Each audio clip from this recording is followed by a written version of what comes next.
Good day mga kumare, another day na naman para sa ating vlog. Pumunta nga po pala kami sa Fora Mall Tagaytay. Ayan, para mamasyal at maglaro. Sari-saring na pala dito mari ko yung mga bilihin. Yan, dyan na nga rin ng sine, bazaar at iba pa.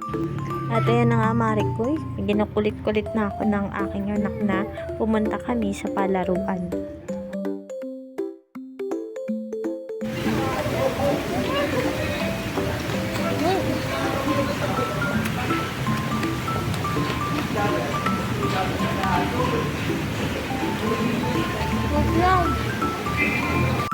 Bago kami pumunta sa palaruan, naisipan namin na bumili ng pizza. May isang bata na nga ang naiinit.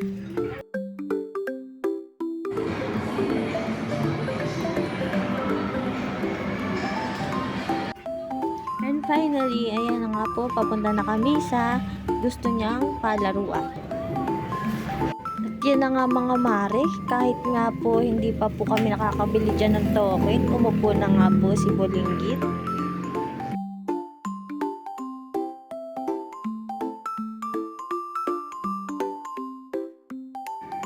So ayan, nakabili na nga po kami ng token. Ayan na nga po at excited na nga ang aking chikiting.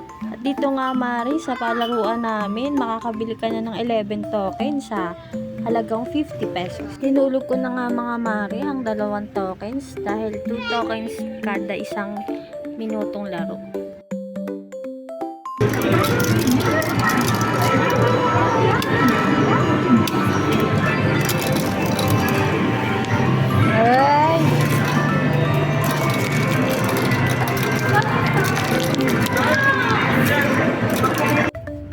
Yan na nga mga mare at naipasyal at naigala ko na ang aking chikiting. So ayan mga mare, kahit walang okasyon, dapat palagi nating panatilihin ng bonding sa ating mga anak. Dahil di mo na mamalayan, mabilis lang sila lumaki.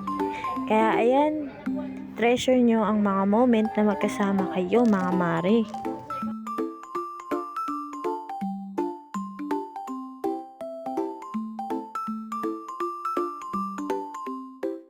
At ito na nga mga mare, pauwi na kami, inabot pa kami ng ulan. So ayan, silong muna sa gilid, hanggang dito na lang. Salamat sa panonood.